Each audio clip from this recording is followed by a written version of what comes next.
வணக்கம் அன்பு நண்பர்களே.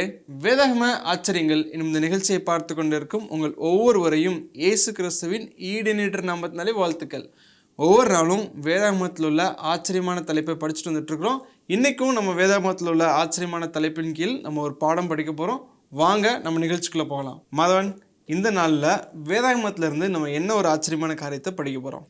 வேதாகம ஆச்சரியங்கள்ல இன்றைக்கு நாம் வேதாகம பெயர்களில் உள்ள ஆச்சரியத்தை பற்றி பார்க்க போறோம். அதுலேயும் ஸ்பெஷலா நபர்களுடைய பெயரை பற்றி அல்ல, வேதாகம இடங்களின் பெயர்களில் உள்ள ஆச்சரியத்தை பற்றி பார்க்க போறோம். அநேக வேதாகம இடங்களில் பெத் என தொடங்கும் பெயர்களாக இருப்பதை பார்க்க முடிகிறது. பெத் என்றால் எபிரேய பாஷையில் வீடு என்று அர்த்தம், ஹவுஸ் அப்படின்னு அர்த்தம். பெத் என்றால் வீடு, ஹவுஸ் என்று அர்த்தம். இந்த பெத் என தொடங்கும் இடத்தின் பெயரை பற்றி நான் அந்த பட்டியலை ஒன்றன் பின் ஒன்றாக நான் சொல்லுகிறேன்.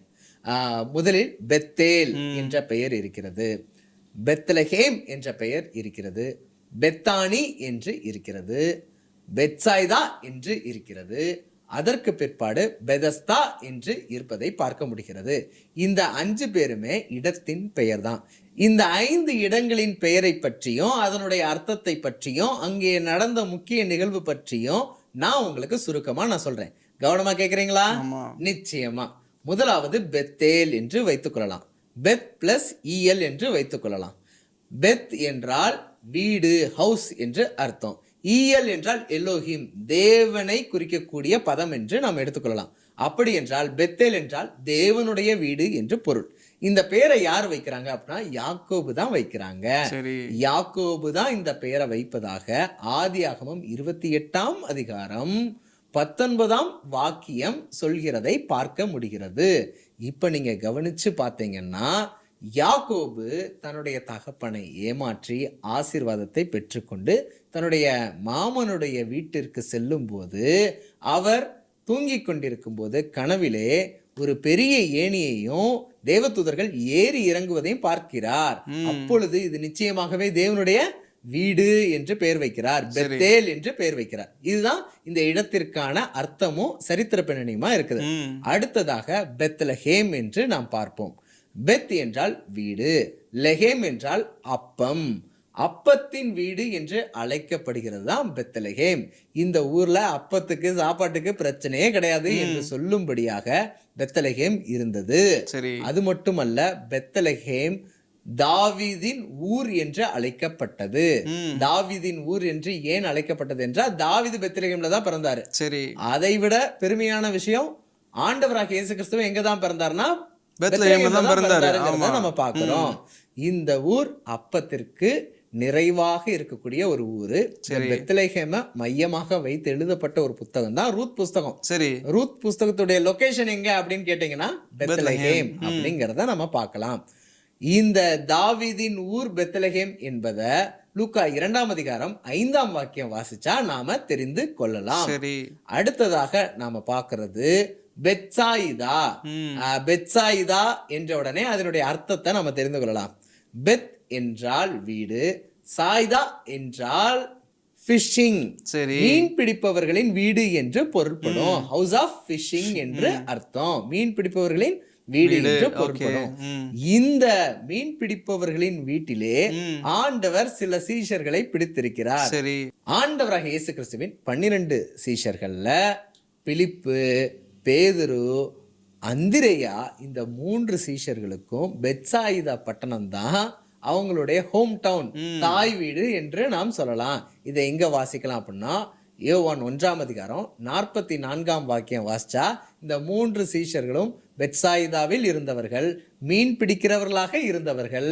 மீன் பிடிக்கிற வீட்டிலே ஆண்டவர் தன்னுடைய சீஷர்களை பிடித்தார் என்பது ஆச்சரியமான விஷயம்தான். அடுத்ததாக பெதஸ்தாவை பார்க்கிறோம். பெத் என்றால் வீடு, ஹவுஸ் என்று அர்த்தம்.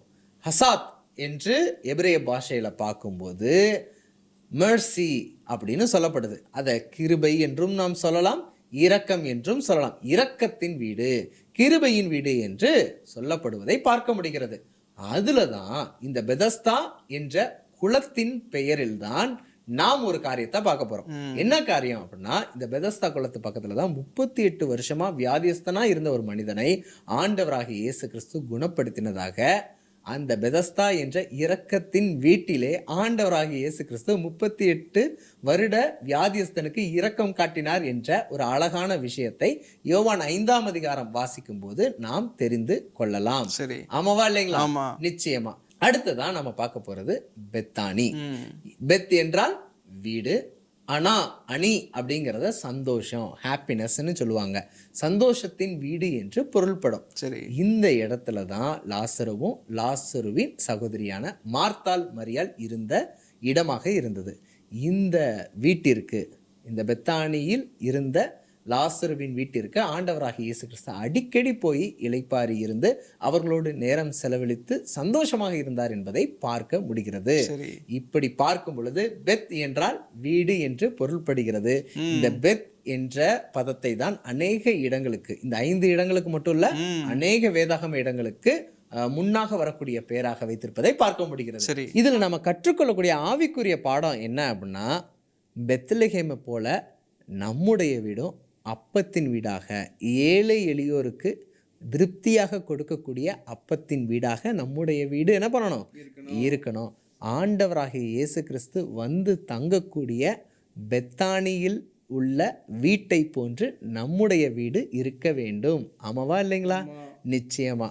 அதை போன்று பெதஸ்தா குளத்தில் நடந்த அற்புதம், அந்த சுகமளிக்கும் இரக்கத்தின் வீட்டில் நடந்த அந்த அற்புதம் நம்முடைய வீட்டிலும் நிகழட்டும் என்பது நம்முடைய வாஞ்சியாக இருக்கிறது. எல்லாவற்றிற்கும் மேலாக நம்முடைய வீடு தேவனுடைய வீடாக, பெத்தேலாக இருக்க வேண்டும் என்பதே நாம் கற்றுக்கொள்ளக்கூடிய ஆவிக்குரிய பாடமாய் இருக்கிறது. இதுதான் வேதாகமத்தில் இடங்களில் உள்ள பெயர்களில் உள்ள ஆச்சரியமாக இருக்கிறது. ஆமென் சகோதரரே, ரொம்பவே ஒரு நேர்த்தியான பாடத்தை நாம் படித்தோம். நிச்சயமாக அதை பார்த்துட்டு இருக்கிற நேயர்களுக்கு ஒரு புது விஷயத்தை கற்றுட்டோம் அப்படின்ற சந்தோஷத்தில் இருப்பாங்கன்ட்டு நான் கர்த்தருக்குள் விசுவாசிக்கிறேன். மீண்டும் ஒரு நிகழ்ச்சியில் சந்திப்போம். அது வரைக்கும் தேவன் உங்களோடு கூட இருப்பாராக. ஆமென் நண்பரே. என்ன நேயர்களே, இந்த வேதாகம ஆச்சரியம் உங்களுக்கு ரொம்பவே பயனுள்ளதாக இருந்திருக்குன்ட்டு நான் கர்த்தருக்குள் விசுவாசிக்கிறேன். மீண்டும் ஒரு நிகழ்ச்சியில் சந்திப்போம். அது வரைக்கும் தேவன் உங்களையும் உங்கள் குடும்பத்தையும் ஆசீர்வதிப்பாராக. ஆமென்.